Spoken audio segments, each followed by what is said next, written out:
très peu d'hommes, des solitudes, vers l'ouest, vers le nord, vers l'est, qui s'étendent, qui deviennent immenses, qui finissent par tout recouvrir. Des friches, des marécages, des fleuves vagabonds, et puis les landes, les taillis, les paccages, toutes les formes dégradées de la forêt que laissent derrière eux les feux de broussailles et les ensemencements furtifs des brûleurs de bois. Ici et là, des clairières, un sol cette fois conquis, mais qui pourtant n'est qu'à demi dompté, des sillons légers, dérisoires, ceux qu'ont tracés sur une terre rétive des outils de bois traînés par des bœufs maigres.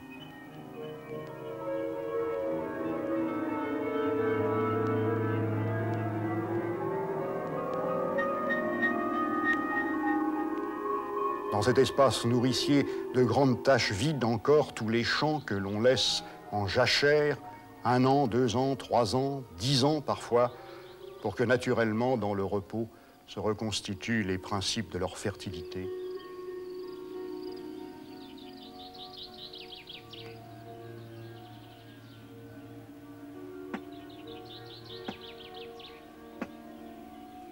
Des huttes de pierre, de boue ou de branchages, réunies en hameaux, qu'entourent des haies d'épines et la ceinture des jardins.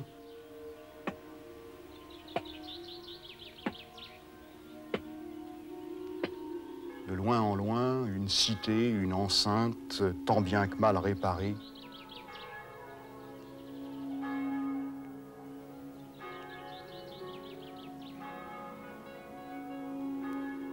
Des bâtisses de pierre qui datent de l'Empire romain, converties en église ou en citadelle. Près d'elles, quelques dizaines de cabanes où vivent des vignerons, des tisserands, des forgerons, ces artisans domestiques qui fabriquent pour la garnison et pour le seigneur-évêque des parures et des armes. 2 ou 3 familles de juifs, enfin, qui prêtent un peu de monnaie sur gage. Des pistes, les longues files des corvées de portage, des flottilles de barques sur tous les cours d'eau.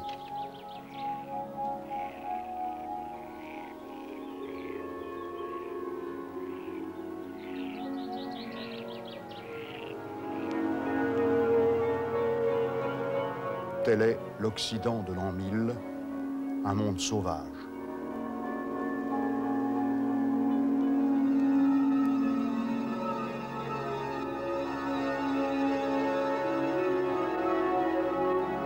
Un monde sauvage, un monde cerné par la faim.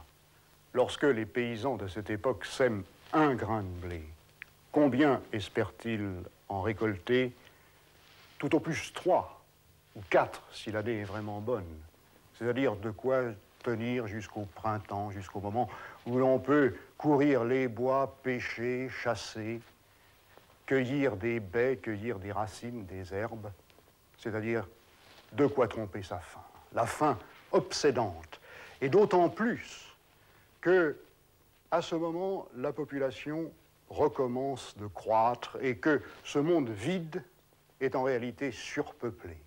Et parce que les seigneurs ayant installé les anciens esclaves sur une terre, ceux-ci sont maintenant chez eux.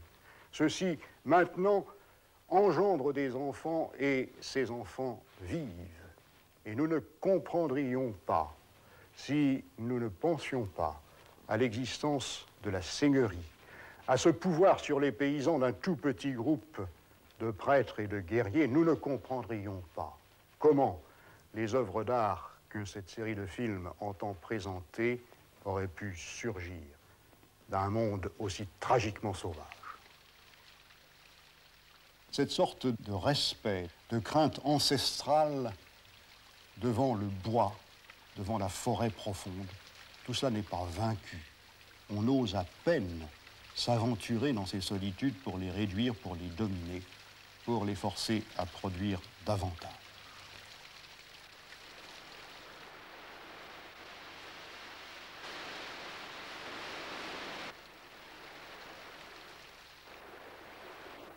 Donc l'inépuisable énergie de l'eau courante, l'inépuisable fécondité de la bonne terre, inculte depuis des siècles, tout reste là, offert. Le monde est à prendre. Mais quel monde? Les hommes de l'an 1000, je parle des hommes de culture, de ceux qui lisaient, de ceux qui réfléchissaient, s'imaginaient ce monde plat, un immense disque sous la voûte céleste, encerclé de toutes parts par l'océan. Aux extrémités, la nuit, l'inconnu, des peuplades monstrueuses. On les avait vus de temps à autre surgir en hordes ravageuses, terrifiantes. En effet, le souvenir restait très vif, tenace, de ces incursions récentes. Les dernières qu'ait subies l'Europe, les chevauchées des Hongrois venus de l'Est, les raids des Normands, les hommes du Nord, sortis du froid, sortis de la brume. Et devant les païens, on avait fui ce qu'il y avait de plus précieux, le christianisme. Le christianisme avec tout son appareil, avec toutes ses parures, hérité de la Rome antique, avec le latin, avec l'art de bâtir en pierre, avec les colonnes. Tout cela était comme rentré sous terre, terré.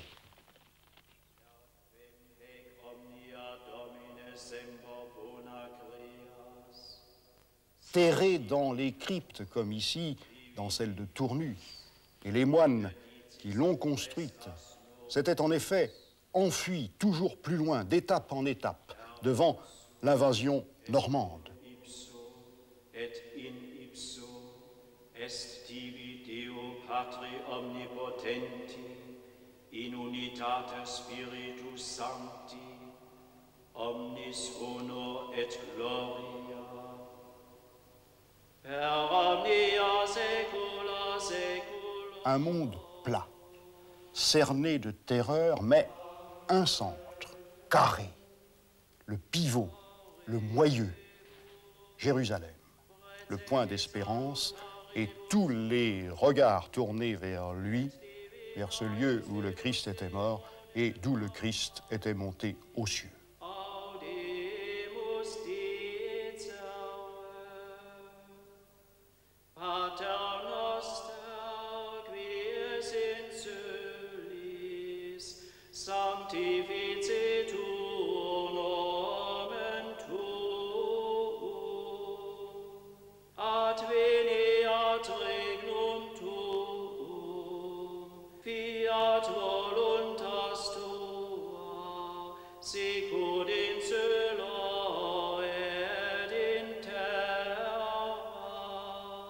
Seulement, en l'an 1000, Jérusalem est captive.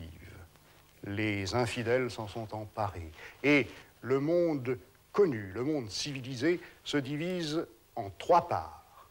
D'un côté, le mal, l'islam. D'un autre côté, le demi-mal, la chrétienté grecque. Oui, grecque suspecte, déjà considérée comme hérétique. Et puis, la chrétienté latine, l'Occident.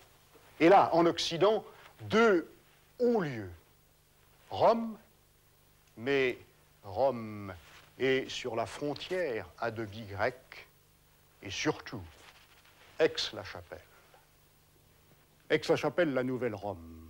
En effet, 2 siècles plus tôt, l'Empire romain avait été rénové, une renaissance, une vraie. Et elle s'était produite dans l'une des provinces les plus farouches, mais aussi les plus jeunes, terre de mission, terre de conquête, le pays des Francs orientaux entre la Gaule et la Germanie. Et sur la conscience collective de l'an 1000 règne une grande figure, celle de Charlemagne. Sa mémoire est fixée dans un monument, la chapelle impériale, Aix-la-Chapelle, qui est comme le sceau de cette première Renaissance, comme un appel à de nouveaux efforts, à perpétuellement renouer, renaître.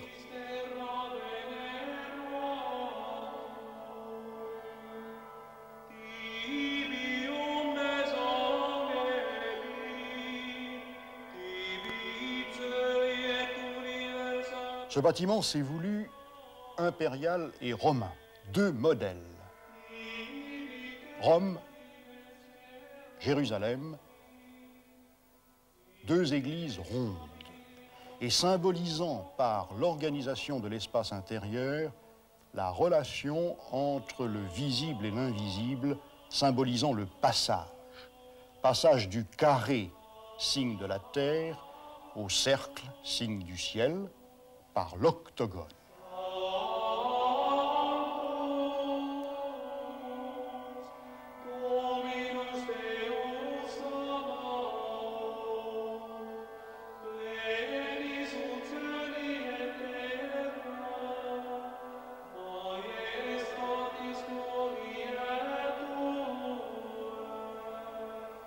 Il convenait à l'empereur de venir prier dans un tel espace, puisque sa mission était précisément cela, d'être l'intermédiaire, l'intercesseur entre Dieu et son peuple, entre l'ordre parfait de l'univers céleste et le trouble, la misère, la peur de ce bas monde.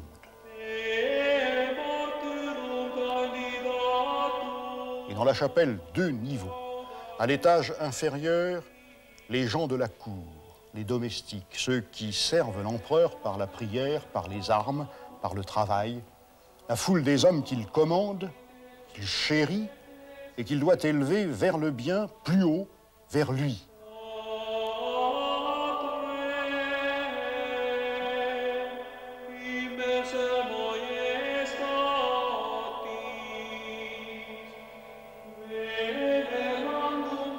Parce que sa place à lui, le trône impérial, il est à l'étage supérieur. Il est déjà emporté par l'ascension, il est déjà engagé dans le divin.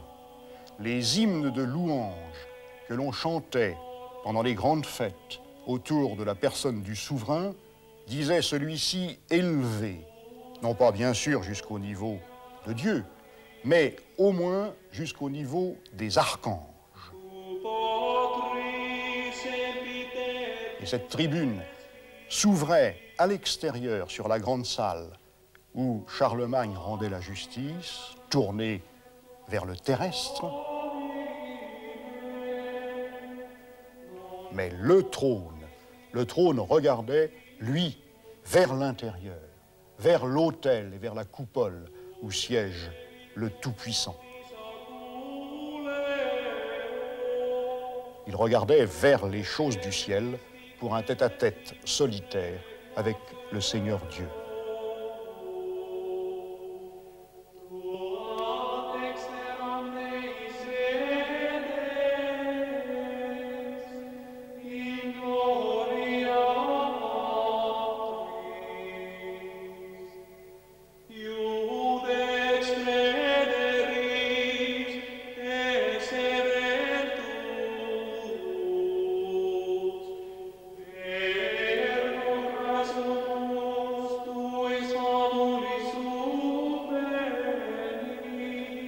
Au début du XIe siècle, il reste un empereur en Occident. Il se veut l'héritier de Charlemagne. Il veut être un nouveau David, un nouveau Constantin. Il aimerait retourner dans Rome, mais c'est impossible.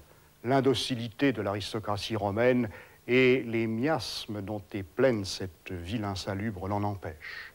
Et donc le siège de la puissance impériale reste en Germanie, dans Aix-la-Chapelle.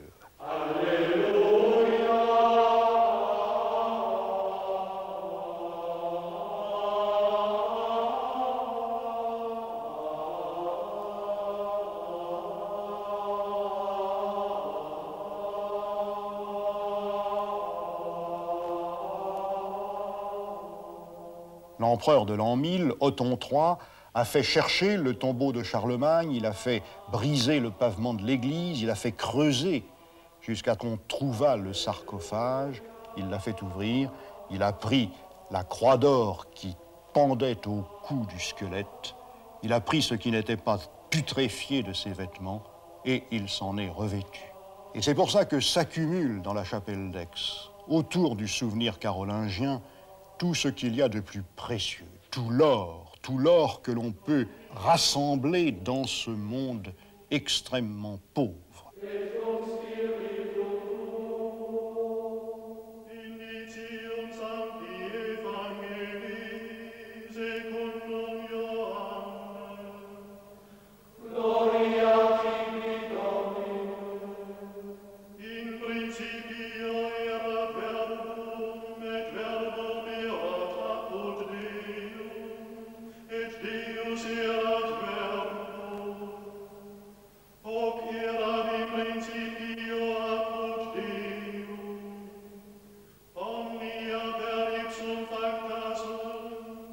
et surtout ces objets merveilleux qui forment le décor des liturgies du pouvoir.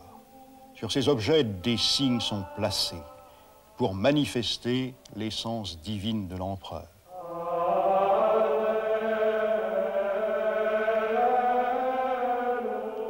Dieu l'a couronné de sa main. Au pied du Christ, l'empereur se prosterne, minuscule, avec son épouse.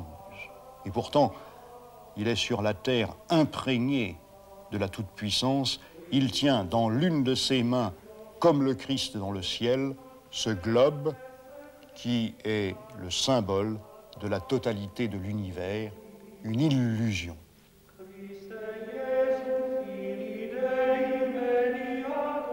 Et dans ce manteau que l'on conserve aujourd'hui à Bamberg, en Allemagne, l'empereur Henri II se drapait pour les cérémonies les plus solennelles. Sur ce tissu, on avait brodé l'image des constellations et des signes du zodiaque. La chape représentait le firmament, c'est-à-dire ce qui, dans tout ce que l'homme peut discerner du monde, est le plus mystérieux, le mieux ordonné par les rythmes réguliers du cours des astres. Vision à la fois de ce qui est au-dessus, de ce qui est infini et de ce qui se meut dans un ordre inéluctable. L'empereur se montrait donc enveloppé dans les étoiles. Et pour dire quoi? Qu'il est sur la terre, le maître suprême du temps, du passé et du futur, qu'il est le maître du beau temps, donc des belles moissons, de la prospérité, le vainqueur de la faim, qu'il est le garant de l'ordre, chargé de maintenir l'ordre, de repousser le trouble, la discorde, qu'il est le vainqueur de la peur.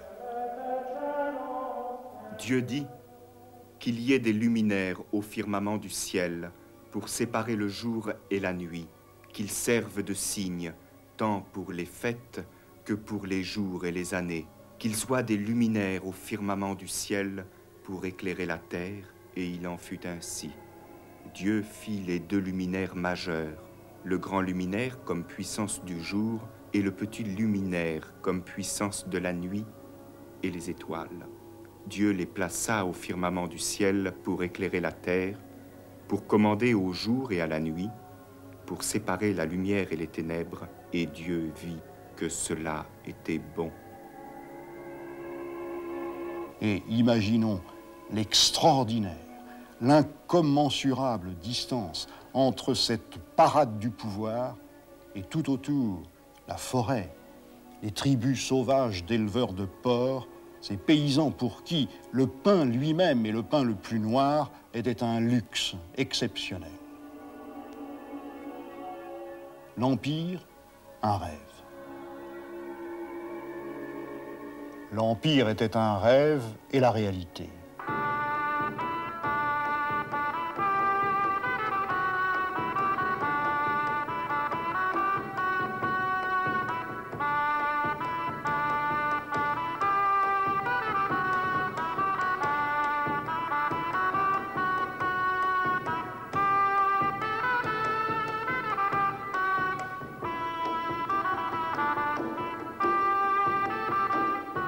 La réalité de l'an 1000, c'est ce que nous appelons la féodalité, c'est-à-dire l'adaptation des formes du pouvoir aux conditions vraies, à l'état vrai, si primitif de la civilisation.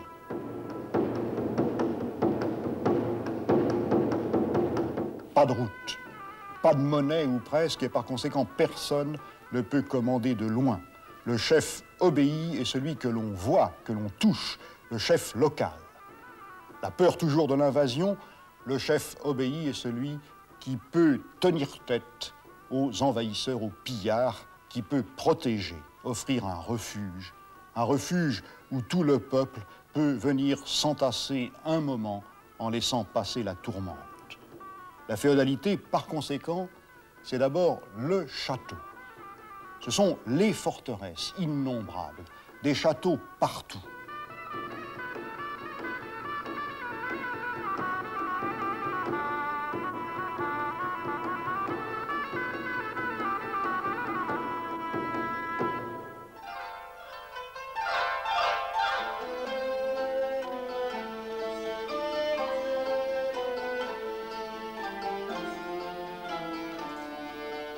Dans le sud de l'Europe, ils tiennent encore debout parce qu'on les avait très tôt construits en pierre. Citadelles tutélaires, oui, des abris dans le danger, mais menaçantes aussi les repères de la soldatesque, parce que la féodalité, c'est aussi la primauté sur tous les autres hommes de ceux qui combattent, de ceux qui savent défendre, des spécialistes de la guerre efficace. Une vingtaine, une trentaine d'hommes musclés tenant garnison dans chaque forteresse, mais qui se sentent, en contrepartie du service qu'ils rendent, le droit d'être entretenus par ceux qu'ils protègent, d'être nourris par le plat pays qu'ils exploitent. Des hommes de cheval, des cavaliers, des chevaliers. La féodalité, c'est la chevalerie campée dans l'Europe paysanne, vivant d'elle, sauvagement, la terrorisant, une armée d'occupation.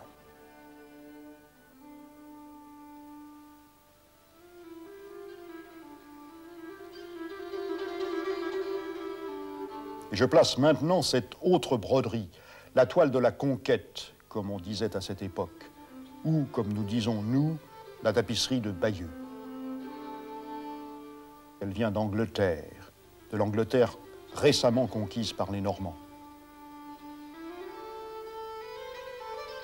Confectionnée une soixantaine d'années après la chape de Bamberg, vers 1080, elle contredit le rêve impérial, elle montre la réalité féodale. Encore des rois, ici le roi Édouard le Confesseur d'Angleterre, il fait les mêmes gestes que l'empereur, il est assis lui aussi sur un trône. Il croit être lui aussi l'intercesseur entre la puissance divine et le monde, et auprès de lui, il y a l'évêque, mais en réalité, le roi ne compte pas. Le héros de cette bande dessinée, c'est celui qui a pris le vrai pouvoir. C'est le chef local, c'est le chef de guerre, c'est le duc de Normandie, Guillaume le Conquérant, environné, lui, par des hommes d'armes, par ces hommes, ceux qui lui ont fait hommage. Et ces guerriers devant qui tremblent les paysans et les prêtres. Un jour, ils se sont agenouillés devant lui, tête nue, sans armes. Ils ont mis leurs mains nues, jointes, entre les siennes. Il a refermé ses mains sur les leurs, et puis il les a relevées, rétablies dans l'égalité, dans l'honneur. Il les a baisés sur la bouche. Et puis ces chevaliers ont juré. Ils ont juré de le servir, de l'aider, de ne jamais le trahir, et ainsi, ils sont devenus ses vassaux. Le mot veut dire ses petits garçons, ses garçons. Ces garçons tenus à se conduire envers lui comme le bon fils se conduit envers son père. Le duc est leur seigneur, ce qui veut dire le vieux, l'ancien. Et il est tenu, lui, de les nourrir, de les armer, remise des armes.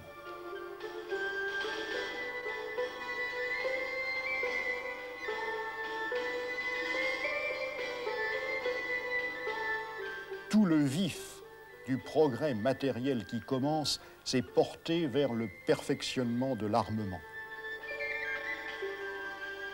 Le grand progrès de cette époque, c'est celui de la métallurgie militaire. Il n'y a pas encore de fer pour les charrues, ou très peu.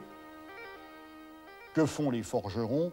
Ils fabriquent des casques, des cottes de mailles, pour rendre le combattant invulnérable.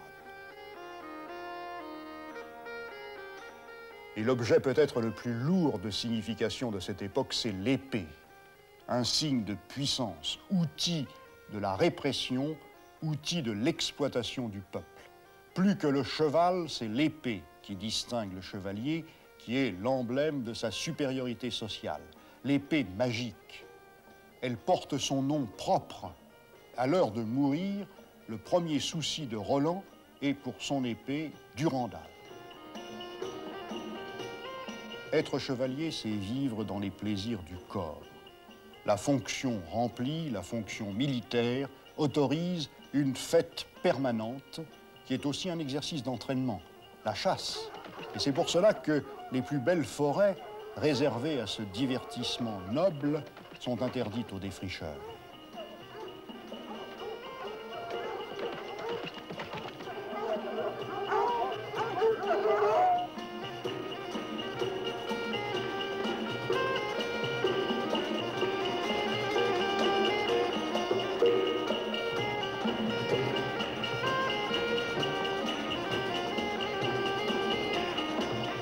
La chasse, le banquet, manger se goinfrer de belles venaisons alors que tout le monde alentour crève de faim. Chanter ensemble. Le chevalier ne sait pas lire. Tout ce qu'il a dans la tête, ce sont des paroles de chansons.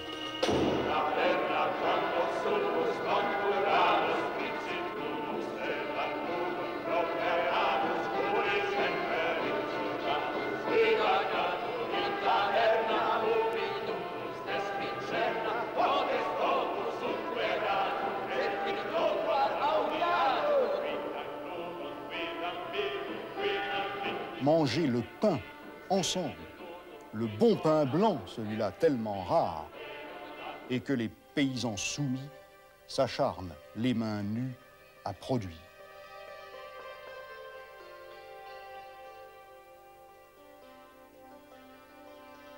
Parce que le château d'où ces cavaliers sortent en bande pour courir la forêt et la campagne, qui est symbole de protection, de justice, de paix. Il est devenu maintenant que le grand péril est passé, le symbole de l'asservissement.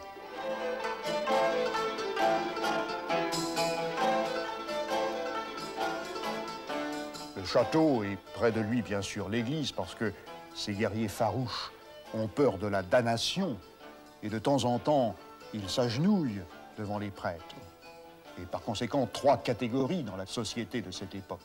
Ceux qui prient, ceux qui combattent, et ceux, de très loin les plus nombreux, qui travaillent, mais dominant tout, les guerriers. Et pour eux, tout le plaisir du monde, la joie.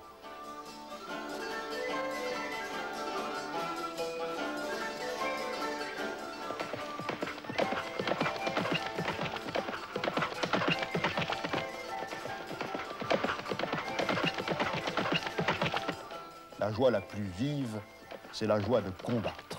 Chargé sur un bon cheval, environné de ses amis, bousculer, écraser la piétaille, la troupe méprisable, méprisée des combattants qui vont à pied sans noblesse. Hurler dans la poussière, dans la sueur, déployer les vertus de ses bras, de son corps, s'efforcer d'égaler les héros des chants épiques, d'égaler les aïeux dont les jongleurs célèbrent les exploits, prendre, capturer l'adversaire, le tuer.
Ivresse du carnage, détruire.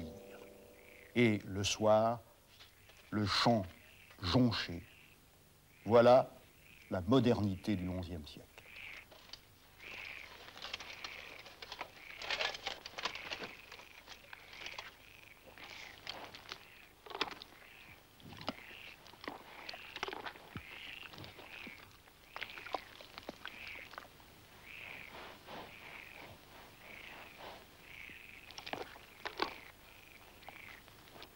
L'assaut, le pillage, la guerre. Et pourtant, quelques lieux de paix. La féodalité a complètement détruit l'autorité royale en Italie, dans la Provence, dans la Bourgogne. Elle est en train de l'étouffer en France, en Angleterre, mais elle n'a pas vraiment mordu en l'an 1000 au nord-est, sur le pays germanique. Ce pays reste carolingien, c'est-à-dire impérial. En Germanie, ce n'est pas au prince féodal, c'est à l'empereur que revient toujours l'œuvre de paix et de justice, que revient de protéger contre la turbulence ces églises, ces monastères, tel celui-ci, Reichenau. Dans cette province de la chrétienté moins évoluée, et pour cette raison encore épargnée par la désagrégation féodale, l'entreprise de renaissance se poursuit. On continue de choyer tous les vestiges hérités de l'Antiquité romaine.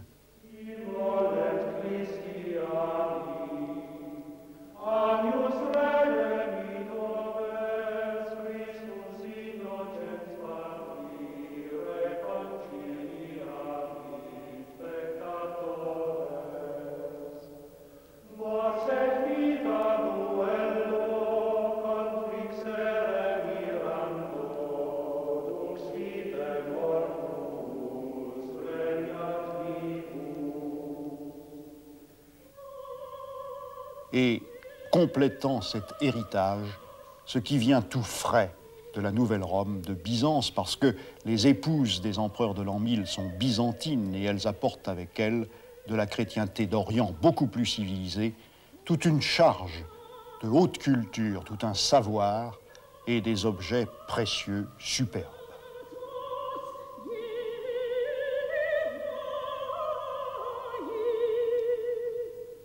Et ainsi, dans le nord-est de l'Europe, la tradition de l'art romain, de l'art impérial, non seulement subsiste, elle est revigorée et c'est un second printemps. Floraison éclatante à Reichenau, à Echternach, à Liège, à Bamberg, à Hildesheim. Ces lieux ne sont pas des villes capitales. L'empereur, en effet, n'en avait pas. De loin en loin, il vient s'asseoir au milieu des évêques et des abbés. Et pour cela, les foyers de la création artistique dont l'empereur est l'instigateur sont fixes. Ce sont les évêchés et les abbayes impériales. Et là sont rassemblés des hommes dont la culture est tout à fait différente de celle des chevaliers de France, d'Italie ou d'Espagne. Et ces hommes le savent bien. Ils ont un sens aigu de la barbarie qui les entoure. Pour eux, la perfection est dans le passé. Et ils s'efforcent de revivifier ce qui vient d'un âge révolu, d'un âge heureux, d'un âge d'or. Comme Charlemagne, dont on racontait autour d'eux qu'il se levait la nuit pour apprendre à lire le latin, les peintres, les sculpteurs, ceux qui gravent l'ivoire, ceux qui fondent le bronze, ceux qui travaillent ces matériaux qui seuls sont jugés dignes de célébrer la gloire impériale, tous sont des élèves, tous imitent.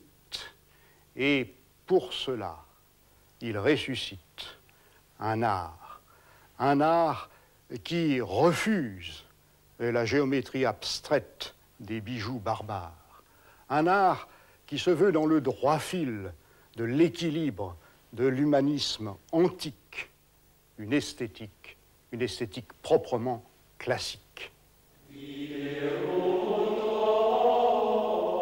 La tradition antique s'est maintenue avant tout par le livre.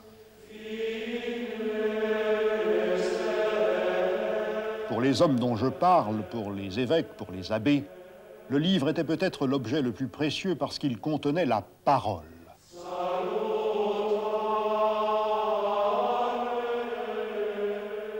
Les mots des écrivains classiques de Rome, bien sûr, mais surtout les mots de Dieu.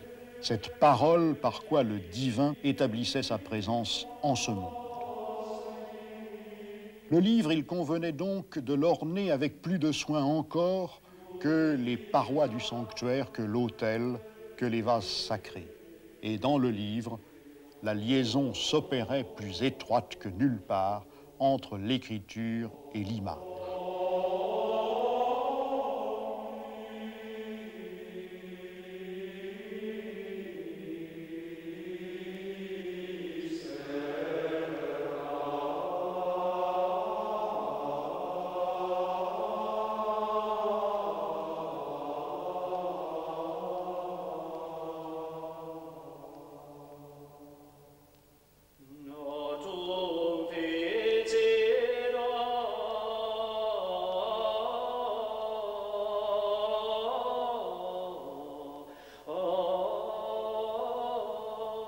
Dans les armoires où l'on conservait les livres liturgiques, demeurait quantité de Bibles que l'on avait illustrées au temps de Louis le Pieux ou de Charles le Chauve.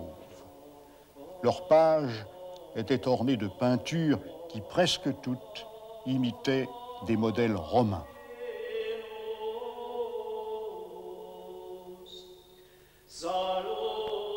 La vigueur plastique des figures d'évangélistes, les simulacres d'architecture qui les encadrent,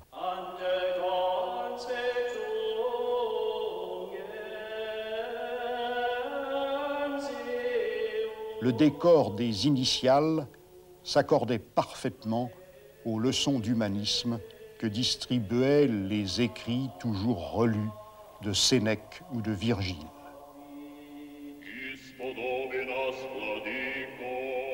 Sur les commandes de l'empereur, on copia ces livres en l'an 1000. Et on voulut faire mieux, on voulut faire plus magnifique. Les tissus, les ivoires, les livres apportés de Byzance, où les lettres étaient inscrites en pourpre sur fond d'or, incitaient à plus de fidélité dans la représentation de la figure humaine,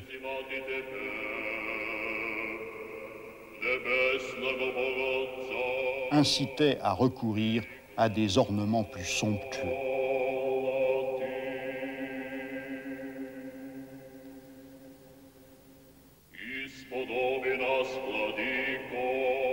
Et sur le parchemin des évangéliaires exécutés vers 1020 pour l'empereur Henri II, l'or, cet or que les princes féodaux gaspillaient alors dans la fête grossière, l'or forme la toile de fond devant laquelle se déroule la représentation d'un spectacle sacré, des épisodes successifs, un drame, des personnages, le Christ, ses disciples, des personnes étonnamment vivantes.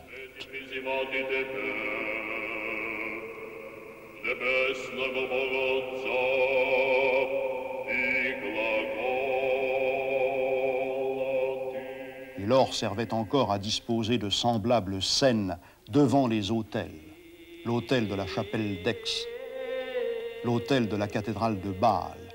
Et les mêmes personnages prenaient ici plus de présence encore dans le relief.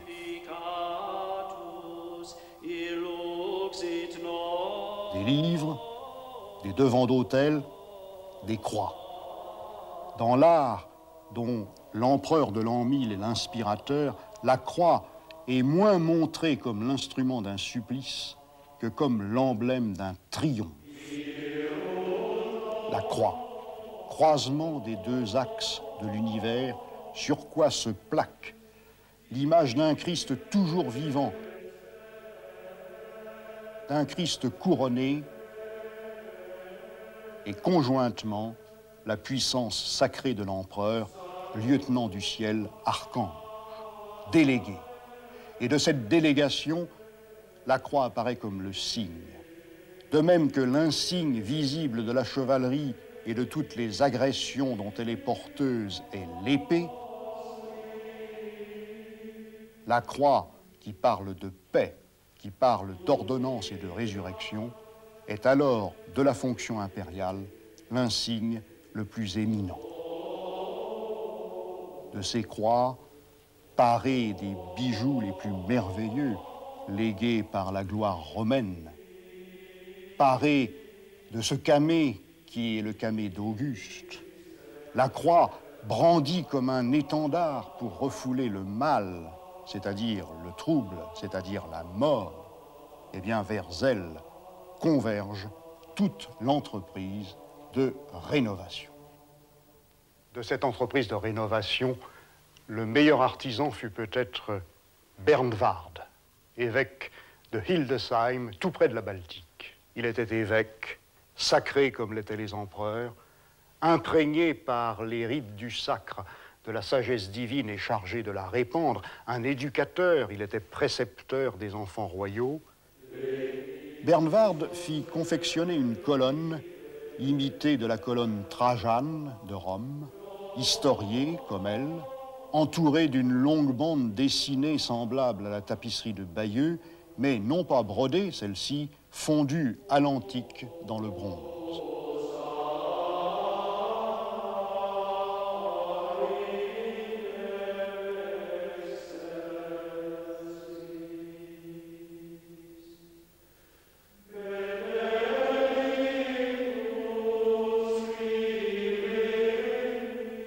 Bernward fit également fondre dans le bronze, à Hildesheim, aux confins du monde civilisé, les deux vantaux d'une porte, la porte d'une église dédiée à Saint-Michel, cet autre archange. Une porte ouvrant sur l'intérieur de l'église, c'est-à-dire sur la vérité, deux anneaux à quoi les criminels fugitifs venaient se cramponner pour devenir intouchables, s'agrippant au sacré, comme les suppliants de l'Antiquité classique, et il fallait parfois leur couper les mains à l'épée pour les saisir, sacrilège.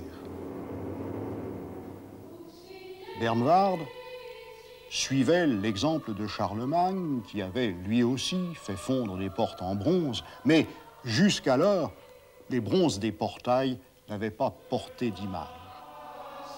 Le portail d'Hildesheim est peuplé d'images.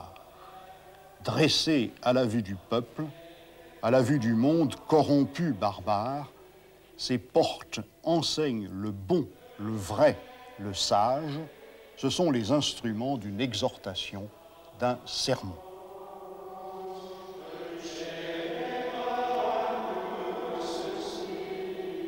« 16 panneaux, 2 portes, la gauche, la droite, le mal, le désespoir, le bien, l'espoir. Et ces panneaux expliquent le sens de l'aventure humaine. Sur le ventail de gauche, le discours se lit de haut en bas et il parle de dégradation, de décadence, de chute.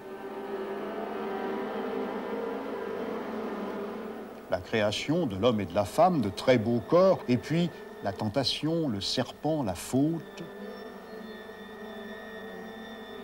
la condamnation. Tu travailleras à la sueur de ton front, tu enfanteras dans la douleur, et puis tu mourras. Et puis le crime, Abel. Alors que le discours sur la partie droite, sur la bonne, se lit de bas en haut.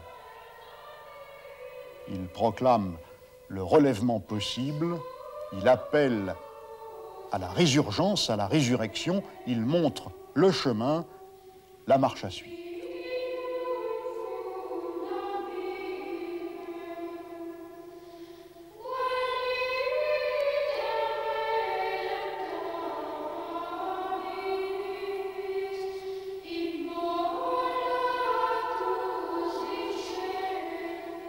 L'annonce à Marie, la naissance du Sauveur, sa passion, sa mort, sa résurrection. Et pour être plus persuasif le discours établit entre les scènes de droite et les scènes de gauche des concordances. Ils mettent en rapport d'analogie ces épisodes historiques deux par deux. Salut, étoile de la mer, sainte mère de Dieu et vierge toute pure, porte bénie du ciel. En recevant l'Ave des lèvres de Gabriel, établit l'homme en paix en retournant le nom d'Eva. Pour réparer le mal causé par l'arbre du paradis, Dieu choisit de nous sauver par l'arbre de la croix où fut cloué son Fils. Dans chacune de ces 16 scènes, de ces 16 tableaux, de ce grand mystère annonçant les mystères que 3 siècles plus tard, des acteurs vivants représenteront sur le parvis des cathédrales, des hommes et des femmes agissent. Présence de l'homme, c'est pour l'homme. C'est du sort de chaque homme qu'il s'agit. De l'homme déchu, peu à peu tiré vers le bas, vers la terre, par la pesanteur du péché, mais de l'homme racheté. Et l'on voit d'autres personnages qui, par degrés, sont relevés de l'abaissement, sauvés par l'intervention d'une femme et d'un homme, Marie, la nouvelle Ève, Jésus, le nouvel Adam. Un enseignement, un appel. Les portes d'Hildesheim sont là, au seuil du XIe siècle, à l'orée du progrès continu de l'Europe, comme pour conférer un sens, comme pour orienter le mouvement de la croissance. L'humanité se remet en marche, guidée par l'empereur. Et ces images lui montrent le droit chemin, dans le langage de la Rome classique et dans cette zone épargnée où tout n'a pas été détruit de l'Empire, à l'extrême nord de l'Occident civilisé.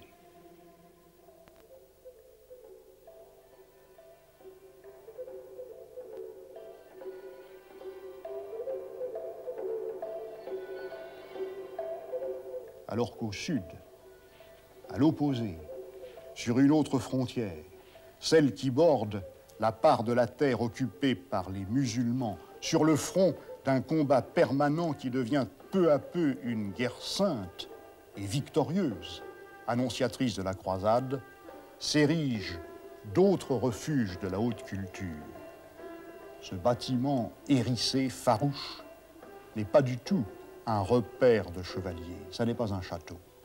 C'est un monastère, le monastère de Saint-Pierre de Roda, en Catalogne.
Il y a 1000 ans, au milieu d'une Europe presque déserte, famélique, écrasée par la brutalité des gens de guerre,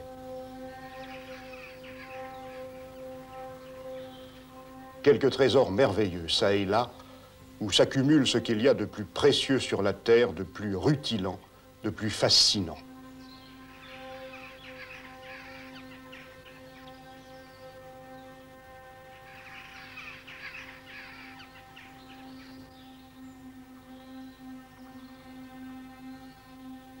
Étonnant contraste entre la pauvreté, la sauvagerie commune et la perfection splendide d'un art qui est royal, impérial. En effet, au nord de l'Europe, en Germanie, sur les bords de la Seine, à Winchester, les maîtres de ces trésors, ce sont les rois.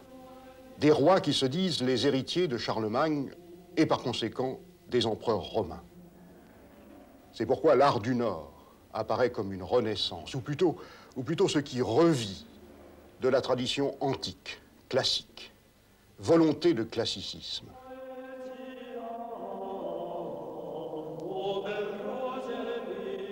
Elle prend racine dans la chapelle d'Aix, bâtie sur le modèle des églises rondes de Rome et de Jérusalem, pour le face-à-face du trône impérial et de l'autel.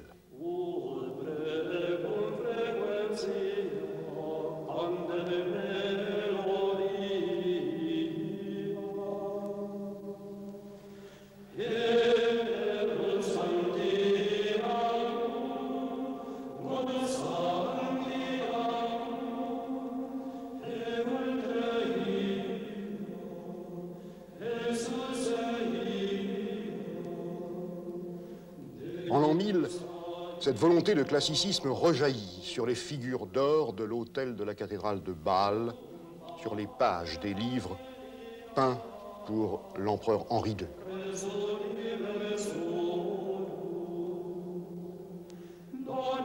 Et cette volonté s'affirme sur les portes de bronze de Hildesheim.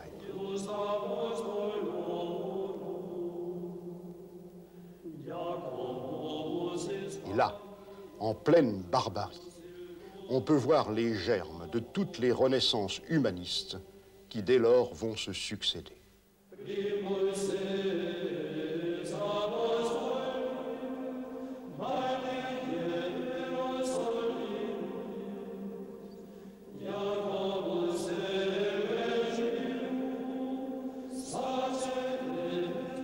Au nord de l'Europe, mais le sud. Dès qu'on a passé la Loire, dès qu'on a passé les Alpes, on entre dans une autre province de la culture. Ici, les rois sont aussi lointains, aussi peu visibles que les dieux. Et on les nomme encore, on prononce leurs noms dans les liturgies, mais on ne les voit plus. Et la royauté est devenue une idée, un mythe, un souvenir d'ordre, de paix et de justice. Mais la réalité, c'est l'exubérance féodale où la royauté s'est complètement désagrégée. Si bien que le rôle que les cours royales vacillantes tiennent encore au nord de l'Europe dans la création artistique, ce rôle maintenant au sud, ce sont les monastères qui le remplissent, et spécialement dans le nord-est de l'Espagne. En Espagne, pas de frontière entre les chrétiens et les musulmans.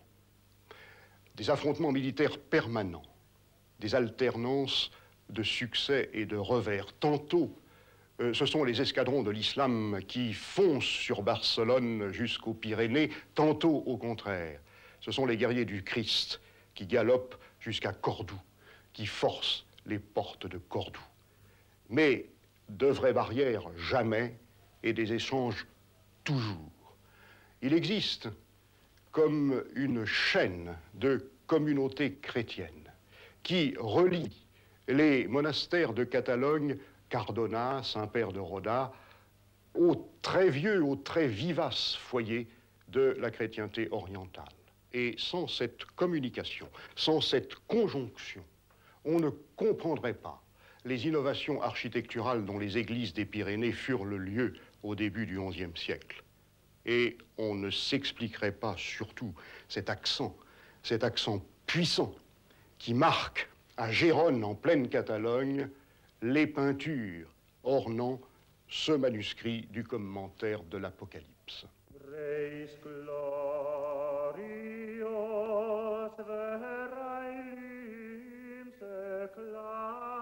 l'Apocalypse, une écriture, une parole.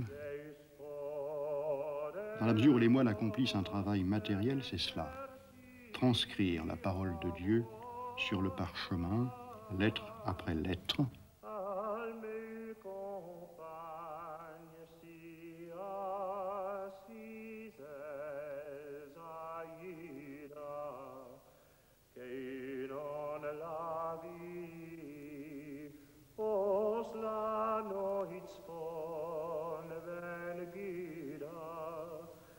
Ce sont les serviteurs de la parole, les serviteurs d'un roi, du roi des rois, et comme les domestiques des cours royales, ils s'empressent à glorifier leur Seigneur.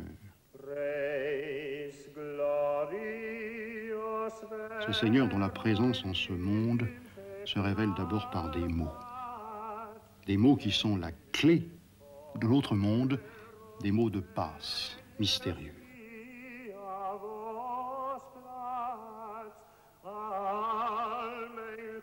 Écrire ces mots et puis les orner. Et l'image est là somptueuse pour donner de cette parole une équivalence visuelle.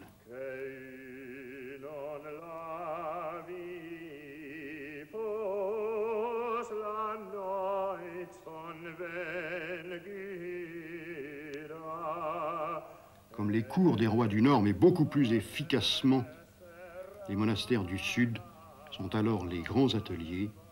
Leur tâche, donner à voir l'invisible.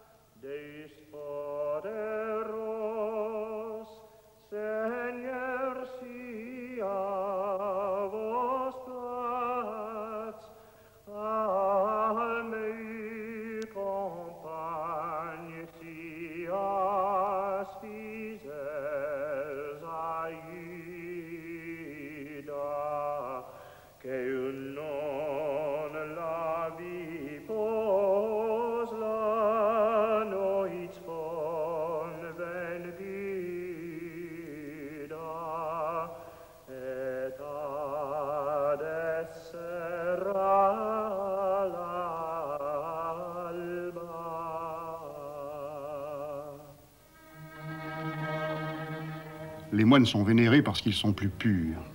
Et ils sont plus purs parce qu'ils se sont retirés du monde. Le monastère, le château, les moines, les chevaliers, la prière, la rapine, le bien, le mal, le ciel, l'enfer. Construction d'un côté, destruction de l'autre, le monastère et le château, l'un et l'autre en position dominante, au-dessus du peuple paysan courbé.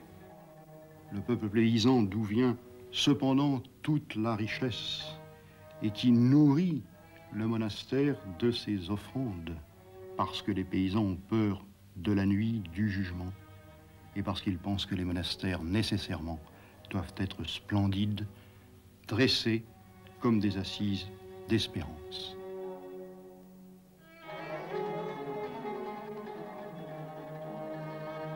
Le XIe siècle a choyé ces monastères. Les moines ont gouverné le grand art.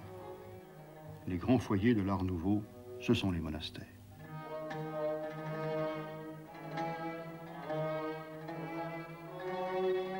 Des refuges. Et pour cela, souvent juchés au sommet des monts. La montagne est symbole d'éloignement, symbole d'ascension. Monastère, citadelle du bien. Et face au château, eux aussi perchés. Autre citadelle, ambiguë, à la fois protectrice, agressive.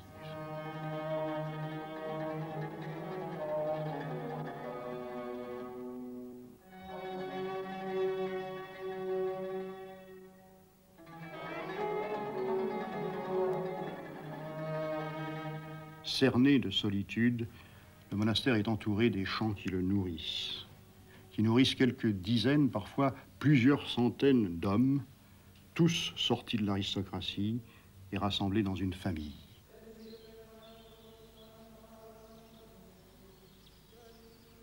Le monastère, c'est une grande maison de famille, mais dont il ne reste aujourd'hui à peu près rien, Sinon, la cour centrale, des arcades ouvertes sur le ciel, ménagées pour la rumination de la parole, le cloître. Mais reste debout, après plus de 1000 ans, presque toujours l'église. Bâtir l'église solide, un roc, cette pierre contre laquelle Satan ne doit pas prévaloir, afin que l'office puisse se dérouler dans sa pleine magnificence, mais surtout pour que le monument exprime l'invisible. L'édifice révèle le mystère, et déjà, par sa position dans l'espace, l'église est toujours orientée, tournée vers l'Orient, vers cette lumière qui, chaque matin, parle de la victoire du bien sur le mal.